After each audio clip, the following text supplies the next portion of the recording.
Adobe Acrobat Studio, so brand new. Show me all the things PDFs can do. Do your work with ease and speed. PDF Spaces is all you need. Do hours of research in an instant with key insights from an AI assistant. Pick a template with a click. Now your prezzo looks super slick. Close that deal? Yeah, you won. Do that, doing that, did that, done. Now you can do that with Acrobat.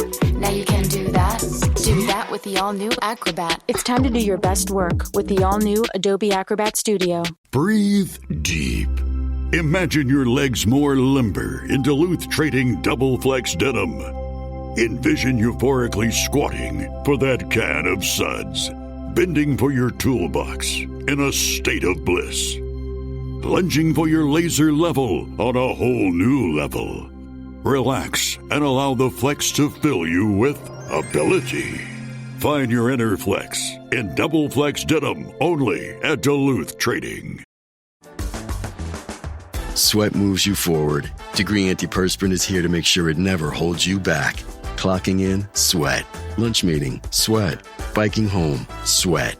Degree Advanced is for the hustlers who put in the sweat. The world's #1 antiperspirant with up to 72-hour sweat and odor protection. Degree, here for sweat. Try it today.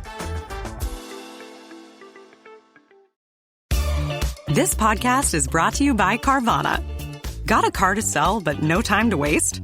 Hop on to Carvana.com to get a real offer for your car in seconds. All you have to do is enter your license plate, answer a few quick questions, and if you accept the offer, Carvana will pay you as soon as you hand the keys over.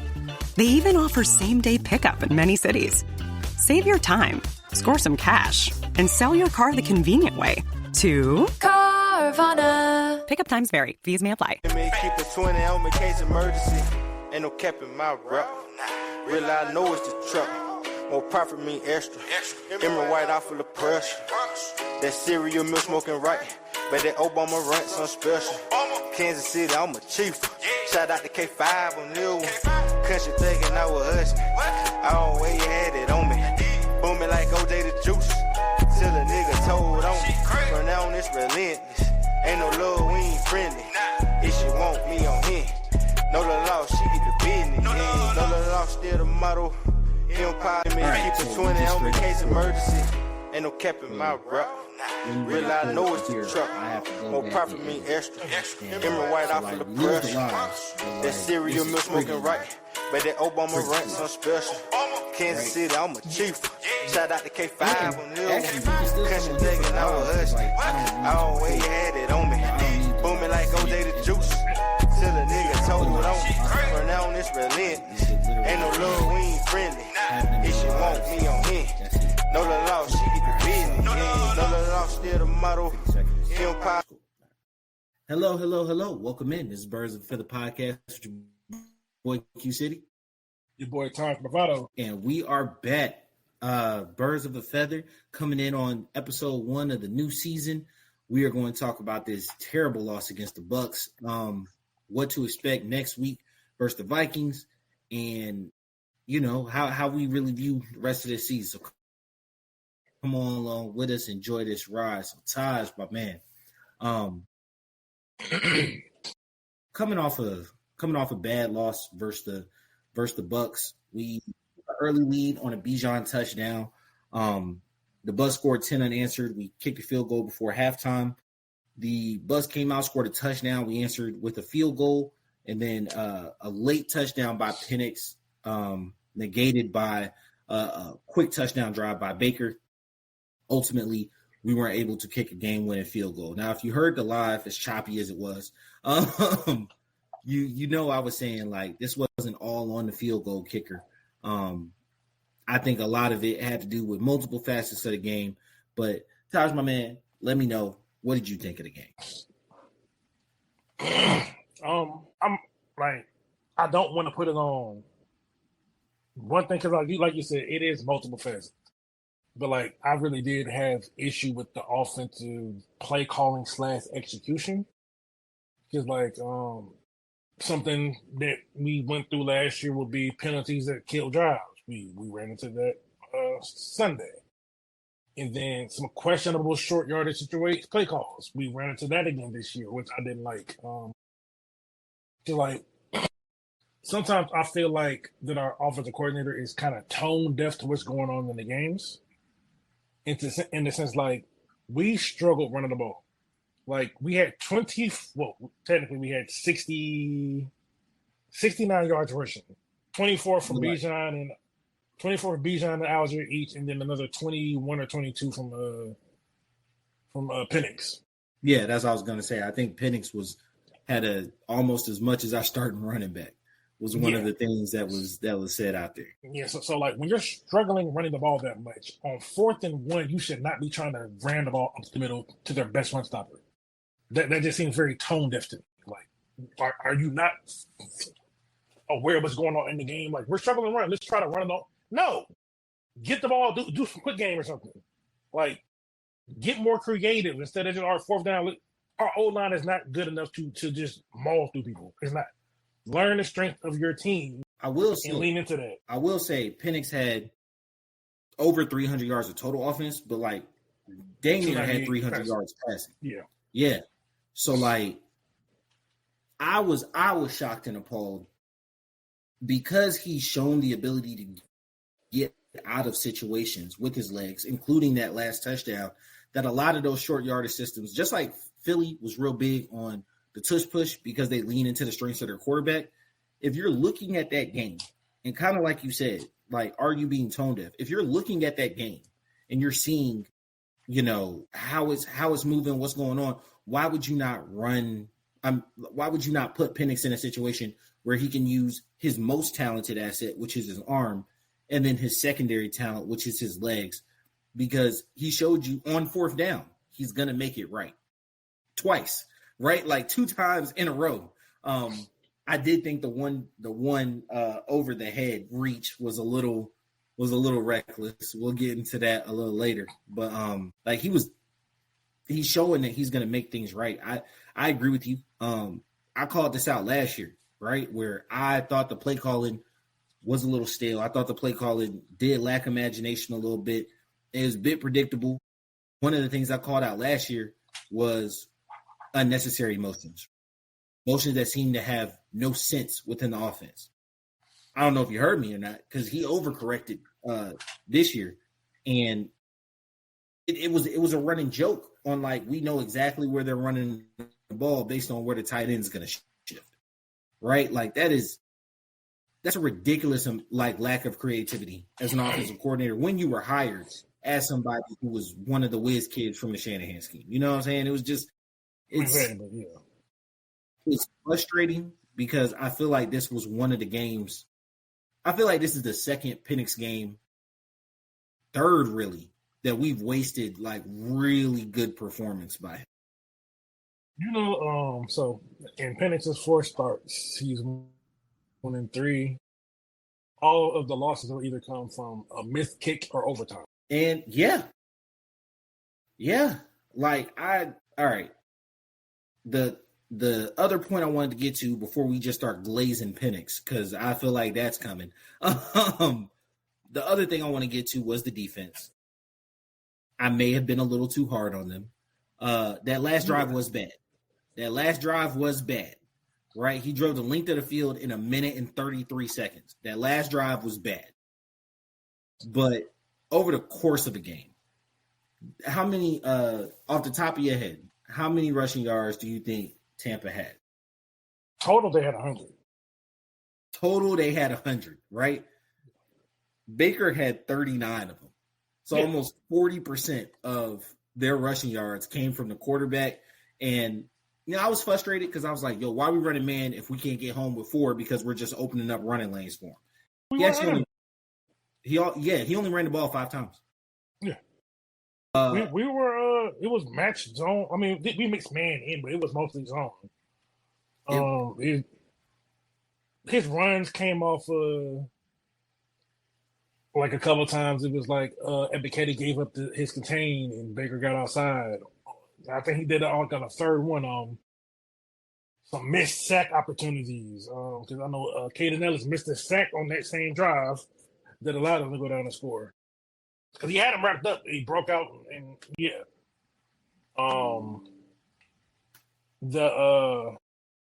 And Baker's a strong dude. I ain't gonna take that from him. You know, you try to go up high on Baker, he's a stocky dude. Yeah, he's stocky. And then you know we had a couple. Well, I don't think we had a couple, but then the roughing the passer. Like the Buccaneers kind of got bailed out in this game. Now it's been some time, and you sat down with it. Do you feel like that roughing the passer was the exact right call in that situation? Yeah, because you shouldn't. The thing is, he watched the dude throw the ball, and he still touched him. Don't touch him. Were up as the ball was going out. But where did he end up around him? He did bring him down. So like, you can't do that. Yeah, you could have kept your hand, because I almost think in that situation, and I know this sounds weird, because he was lunging with his hands up. I feel like had his body hit Baker, like rolled on him, it would have been a no call. But him bringing his hands down and hitting his like arm, shoulder, and then falling on top of him, I think facilitated that call. Now, to be completely fair, I have issue with that call, but Tampa got hosed on one of those roughing the passer penalties versus Atlanta, and like it works both ways, right? So like I call that a wash. It just happened to happen on the last drive. And look, you can't hit a Pinnix in the head. It's sensitive. That's the TikTok clip. I just want you to know that. I just want you to know that. That's ending the TikTok clip. Anyway. But yeah, that's facts. It's one of those things where maybe I was a little too rough on the defense. The part of the team that I actually think did not get enough vitriol right after. What the hell are we doing on special teams? And I'm not just talking about the coup miss, right? I'm not just talking about we are tripping on special teams, bro. Yeah, so that's one thing that I had to spend some time with, because this is like a lot of our free agent pickups were emphasized with their special teams ability, but none of that showed up on Sunday. Mm-hmm. They were very poor in their lane discipline. We allowed a big punt return and a big kickoff. Yes. And that's supposed to be our best unit based off of the money we spent. That's where most of the free agency went, to special teams. Because we brought back a Kadero Hodge. We brought back a Mike Ford. Felipe Franks, he's on the team because of special teams. We're carrying a fourth tight end for special teams. Like, we didn't create, and then we also didn't create a lot on the special teams in terms of like any big returns. Like, and I'm not saying that's a season-long thing more than a game-to-game thing, right? So, like, I'm not overly tripping on the offensive end of special teams, if that makes sense. Like, the return aspect was fine. It was, he fielded cleanly. I can't think of off the top of my head any negative yard situations, and those in special teams aspects is really like, you were supposed to let the ball bounce so it'll come out to the 25. You picked it up and then you only made it to the 15 or the 20. That's a lost yard situation. So those special teams coaches, that's what they get graded on a lot. For me, off the top of my head, I didn't notice any of those. I didn't notice, because one thing that I kind of paid attention to was like, even though he didn't break any clean returns, he was decisive in a way that we haven't had in a few years. Because like last year, I can't even remember. Oh, Adrian Williams, he didn't have it last year. It didn't look good with him on the return game last year. He single-handedly lost us one game. Was it? Oh man, was it the Washington game where he like fielded a punt in the 5 for no reason? Like it was, Special teams is one of those things that can lose you a game, and like on the offense, quote unquote, offensive end of special teams, it will lose you a game. It will lose you a game. Yeah. But like on the defensive end of special teams, I felt like we were pretty poor. We were pretty poor. Yeah, I feel like we really. Koo's kick is the easy thing to get on, right? Like Koo's kick, Koo needs to be better. And that's if he keeps his job past next week, right?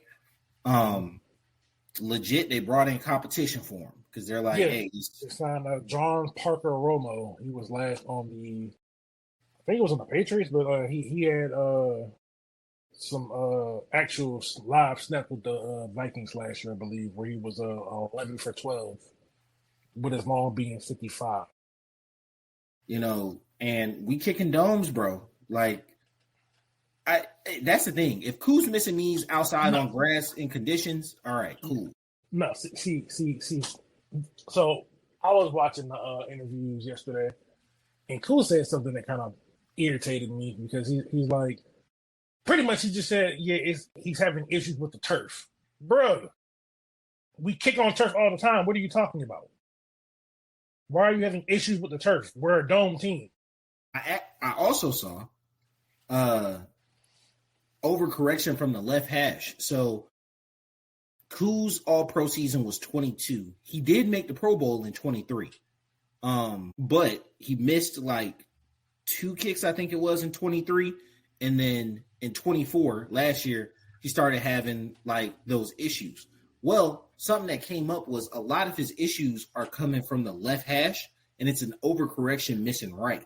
And I was like, you know, there's compilations out there. And I was looking at it, and I'm like, okay, so I don't know the mechanics of kicking enough outside of your plant foot and follow. Really like golf, right? But like every great golfer that I hear talks about, like when you step into that overcorrection zone, it's very, very hard to come out of it, right? It's like it's muscle memory, your body, your mechanics are moving a certain way. And like kickers have talked about it. Who was it? Was it Blair Walsh for the Vikings, who all of a sudden just like couldn't kick anymore, right? Boriegas from Miami, like one of the most accurate dudes ever, all of a sudden just couldn't kick anymore. I don't want to be beholden to a season 3 years ago, but I also don't want to just kick somebody off the team. You know what I'm saying? Kickers is one of those things. Once it's gone, but it's also very, very hard to get on another squad. But I do think bringing in competition was the right move.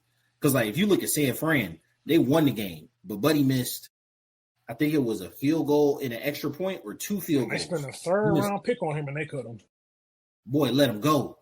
Let him go. And so I'm just like, hey, I get it. You run a tight program, run a tight ship. That's just one of those things where it's like, all right, definitely got to be cognizant of what's going on there, you know? No, but one thing I appreciate is Raheem's just open honesty when they asked him about the situation. Because, like, you know, Raheem had the tendency from, you know, giving you these company answers, and he just kind of was, like, honest. And I was like, oh, okay. Yeah, he got to be better. He straight up said he got to be better. You're on the field to execute. And, like, I need that same type of fire for the rest of special teams, that same type of fire for the defense, especially late.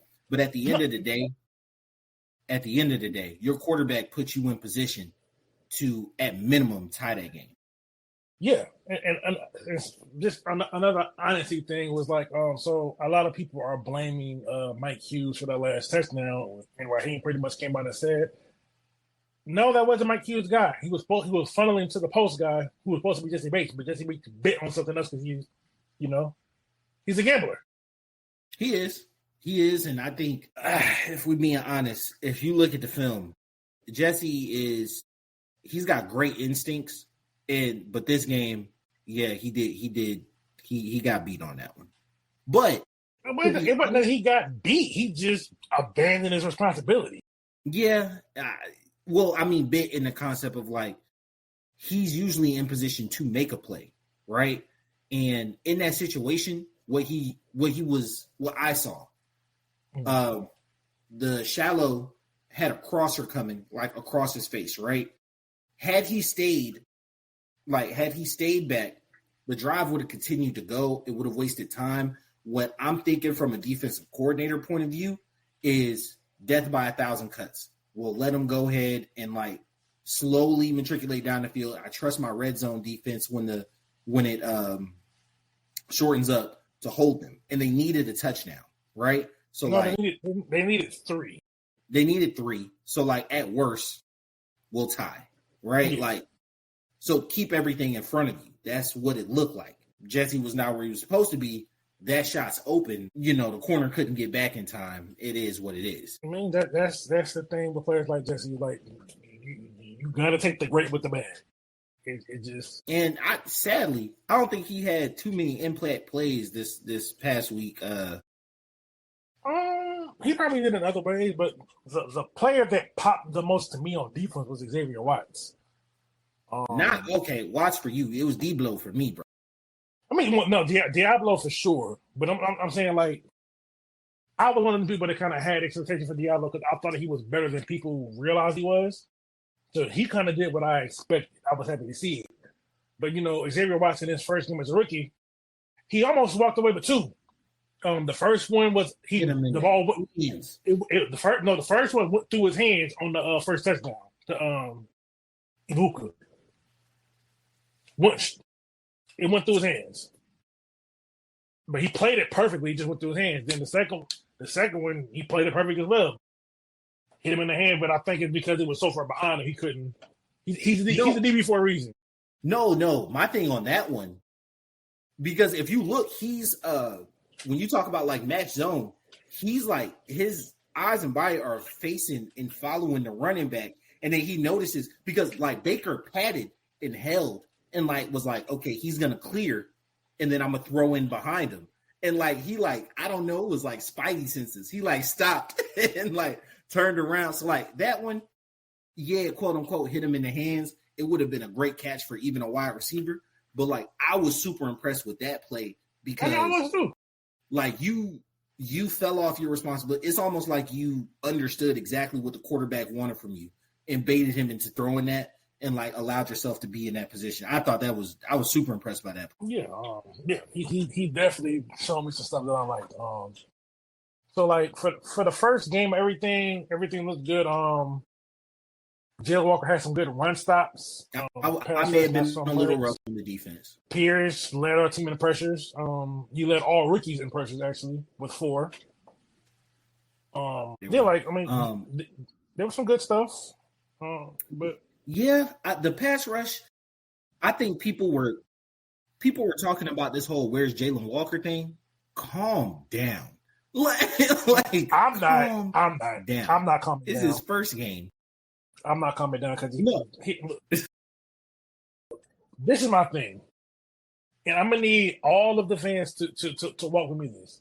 Walk with me through this, right?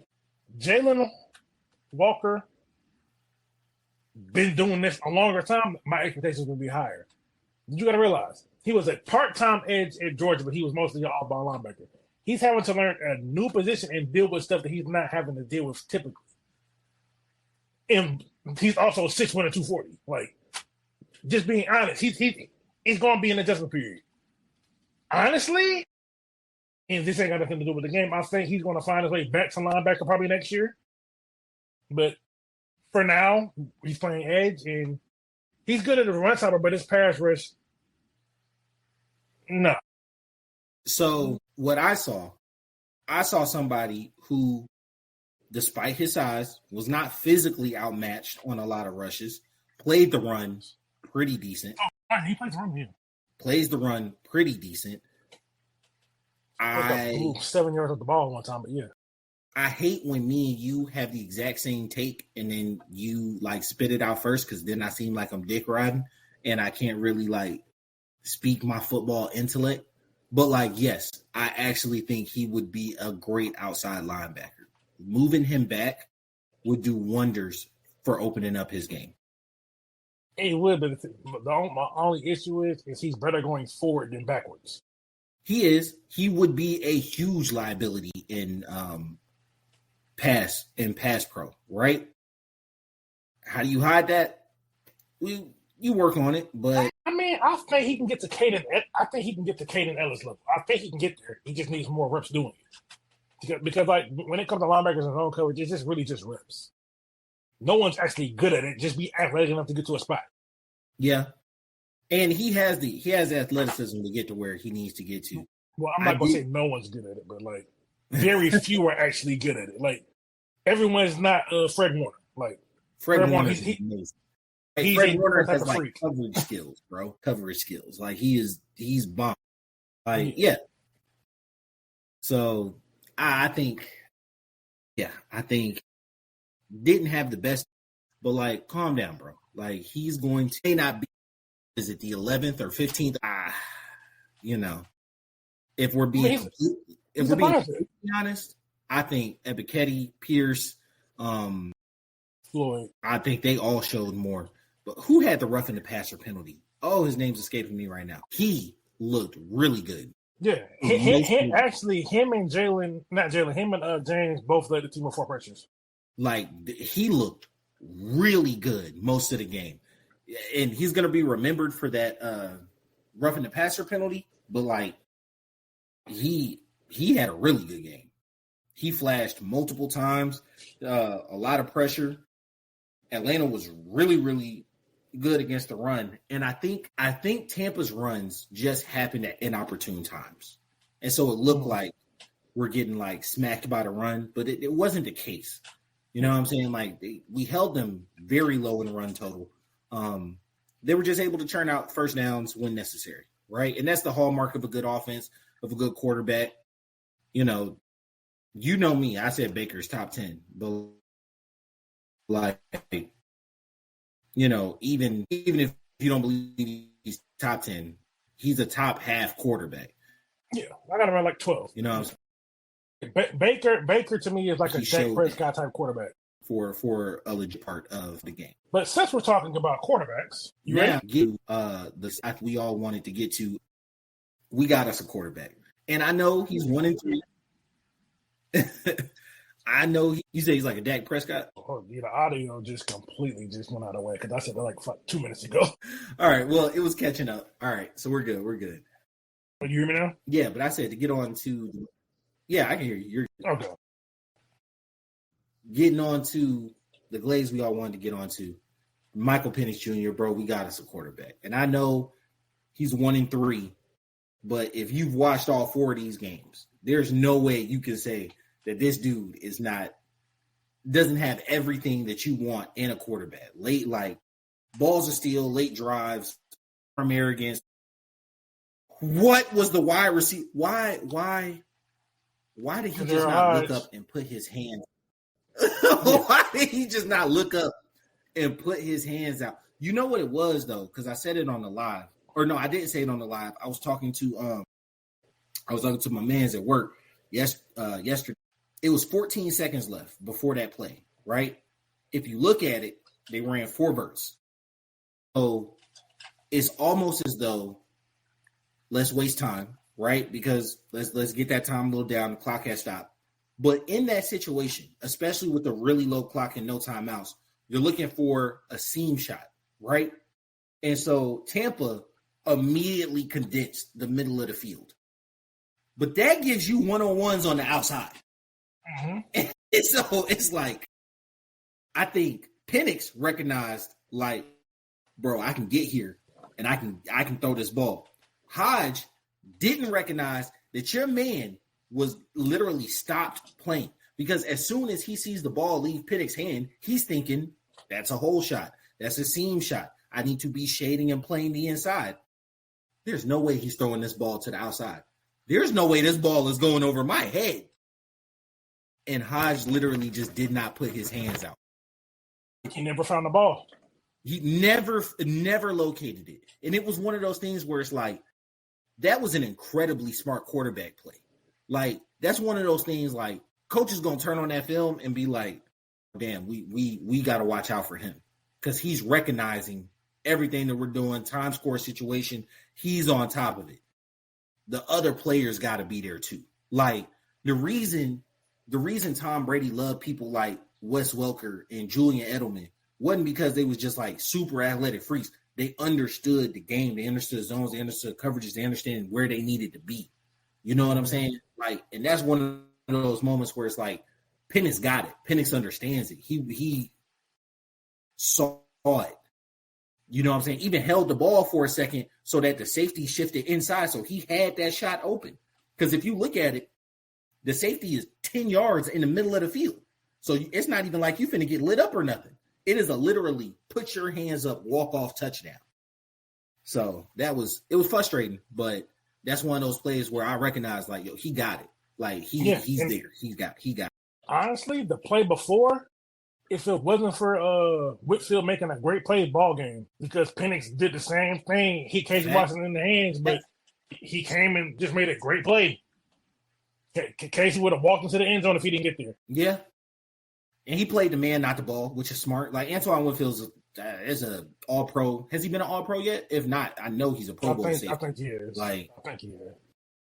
Made it over just based. I think he has been an all-pro, yeah. But you said what? He made it over just based 1 year, surprisingly. But yeah. Yeah, he played man, not ball. He got there in time. That was good. But are there some things I would like to see out of him a little better? Yes. I'm gonna be honest with you.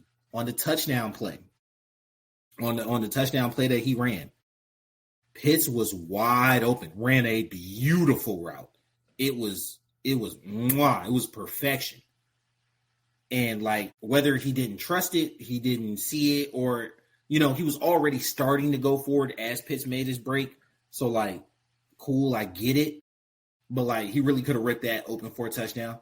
I thought the reach over was reckless because I 100% was like, that's a touchback. On the previous 4th and 1 play, not the touchdown run, the previous 4th and 1. Even then, he was down. Where on the 4th and 1? Yes. Where he reached over his head? Oh no, he was down, but he was down before the ball even went anywhere. That's why they called it a first down. No, I get that. I get that. I'm saying when I first saw it, I 1,000% thought that was a touchback or a legal touch because the guy had his foot out of bounds. That's not a legal touch. He had his foot out of bounds when he picked up the ball. That's not a legal touching. That just would have just been no, because you can't have a legal. You can't have a legal touch and trying to recover a fumble. They'll just put you out of bounds. It would have been out of bounds. Which would have made it a touchback. Yes, but that's not a legal touch. Yeah, a legal touching is only on like if the receiver steps out of bounds and come back in to catch the ball, not on a fumble. So like in that situation, I 100% touchback in the end zone. I thought touchback is Bucks ball. We're screwed. I didn't like it. I didn't love it. I love the result, but I didn't love it. That's what he's done. That's what he's gonna do because he dove for the touchdown last year against the Panthers. He dove for the touchdown this week. And he go for the first down. He's gonna put it out there if he close, and I have no issue with that. I know it. It's one of those things where it's like you teach not to reach. You know what I'm saying? Like, and look, when you got it, you got it. Dive and protect the ball, but like, I don't know. It's one of those things. Hey, look, it's 4th down. What you gonna do? That's one of those things where it's like. You ain't got no other choice. Like even on the touchdown, like he put the ball down and immediately ground can't cause a fumble.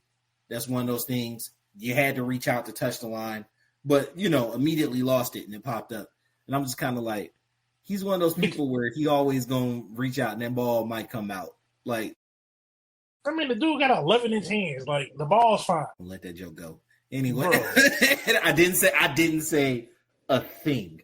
I didn't say a thing. You thought plenty. I didn't say a thing. Anyway, but no, I definitely feel like Pinnix is legit. I feel like we have the quarterback. We got to get everything around him straight because we're losing completely winnable games. Yeah, I want to go back just a little bit, like before Pinnix had to make that 4th down play, like. NFL, get more camera angles for the end zone. There should be no situation where we don't have a camera angle. None. I knew when the back judge said it was an incomplete, I said they're not overturning that. They're not overturning it. And there's no camera angle on that side. Yeah. Right, yeah. Had he called it a touchdown, it would have stood because you. Yeah. Like it's gonna go with whatever that back judge called.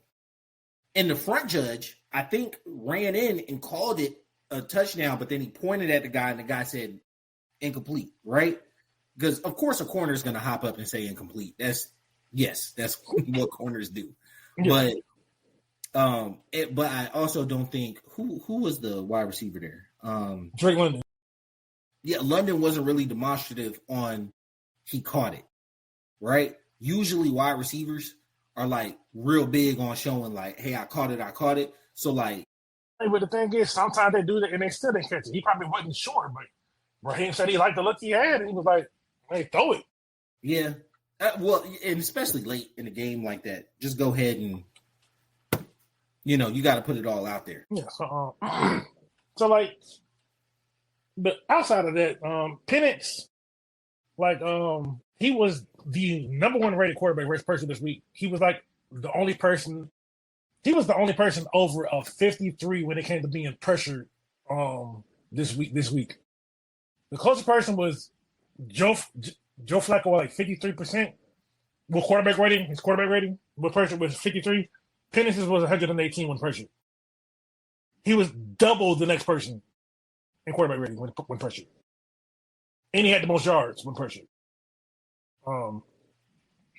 Despite the O-line not being as great, because like when you look the fact, we only have 1 sack and he jumped back 47 times. Yeah, pass pro was fine, but it wasn't perfect. Pinnix made a lot right because he was not holding onto the ball long, and his sack avoidance is like elite. Like he's not giving you much chance to actually sack. That is 100% true.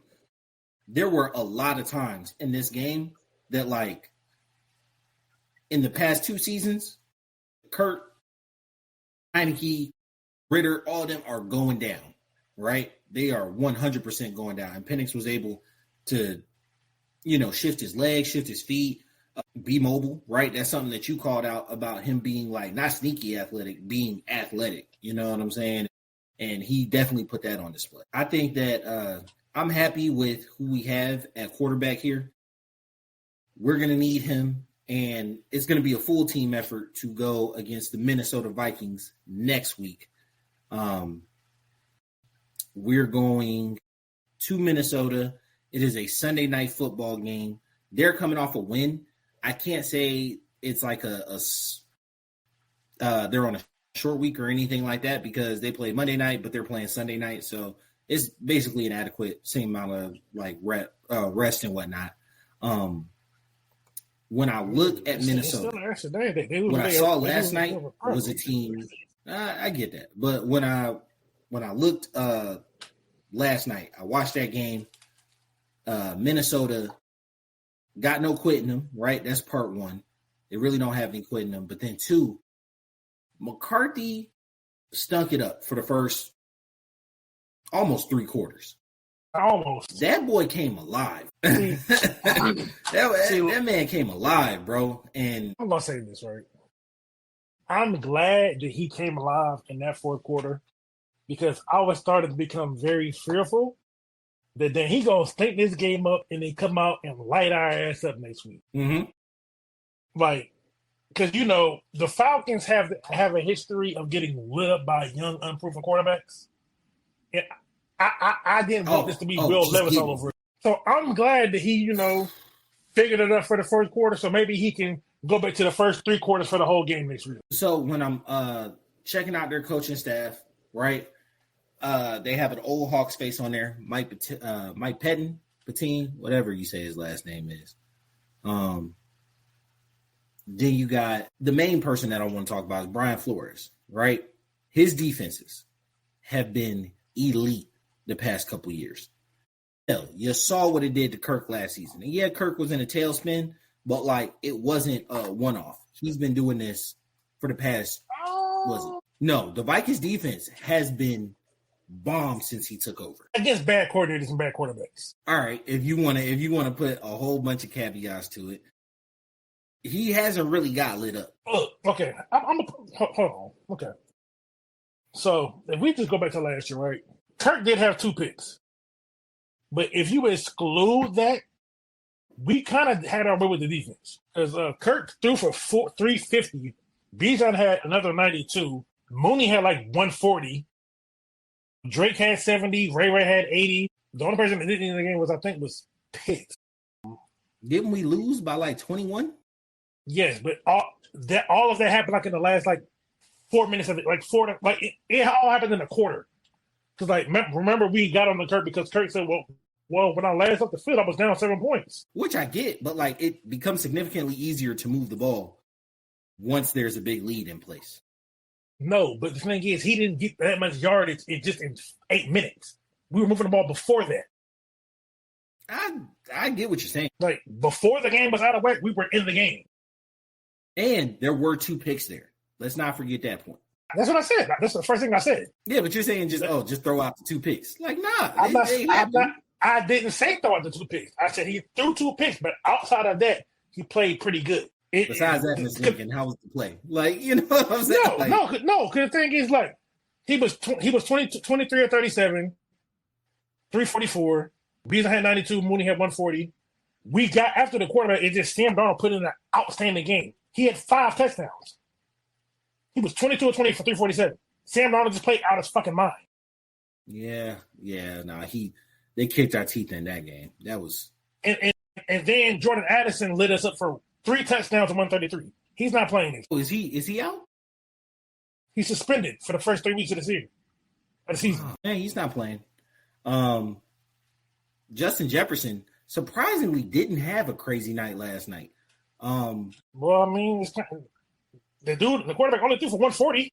Yeah. He did not have a wild night. I thought he was going to get off something crazy, but you still got effectively a rookie quarterback who hadn't played any football in 21 months. That's kind of wild when you think about it, right? Like he's going to have a steep learning curve getting back into just like football. Yeah, exactly, because he only played 11 preseason snaps. Tore his joint up last year. 2 knee surgeries. Yeah. Barely played this preseason, which I understand because like he got hurt last year. You want to make sure he makes it to the season. Like I understand this year. So, you know. Yeah, so when I'm looking back at the box score, 7-7, 3-7. So it was 14 to 10 and a half. Then Chicago scored 21. Again. No, I'm talking about our game. So in the third quarter, the game was 21-21. They scored 21 unanswered in the fourth. Yeah. Like, so the offense wasn't it. We didn't have it. It's just shit just went left. It did go bad. I remember because it was like a touchdown and fumbled on a field goal, fumbled on a kickoff. 3 and out. Like, or no, it wasn't 3 and out. Was it? It might have. Like, I think because Kurt, he was down. I think he was down 7 when he left the field. Yeah, Minnesota went down and scored, kicked the ball off, fumbled. 21. It's like shit. Yeah. It was rough. But hey, Taj, we're coming up against time. I think that if I, put a score to it, I do think that this is Pinnix's introduction to the national scene. His last primetime game was Washington last year. Yeah. Balled out. I expect nothing less this week. We have got to get the special teams under control. The defense, like we talked about, they played pretty well. McCarthy is showing to be a much more willing runner, and that makes sense if you're halfway athletic and like you're not new to football. Well, I mean, he was a runner in college. Yeah, you're young in the league, right? You may not trust everything that you see. Use your legs. So like those contain issues that we had with Baker might burn us a little bit more this week. We'll love to see the game plan coming in. If I had to put a score to it off the top of my head, I'm thinking very similar to what they just faced, 27-24. I think that Pinnix goes off. I think Bijan has a decent day. I think they're going to feature the run a bit more, go back to the drawing board on it. The thing I want to watch out for, though, I know it seems like I'm talking out both sides of my mouth. If the run does not hit off early, I would not be surprised if they not completely abandon it, but really, really lean into Pinnix's strength. We threw the ball 42 times. I wouldn't be surprised if we saw that number again, 42-45. Like, I would not be surprised. I expect this week to be a little cleaner because, like, guys, the game was the game, but you guys got to realize it was week 1. it's not going to be perfect. The team that we have in week 1 is not going to be the team we have even in like week 2, maybe week 3, 4, and so on and so on. The idea is that you get better and clean up things as you go along. So, but like I expect a similar score, 3 to 7 point game. Now I might say like maybe I'll go with the same score, 27-24 or 28-24. I'm expecting a good game.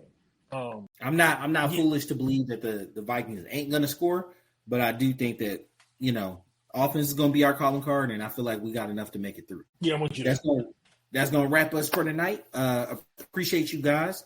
Tune in. We will figure out that live situation.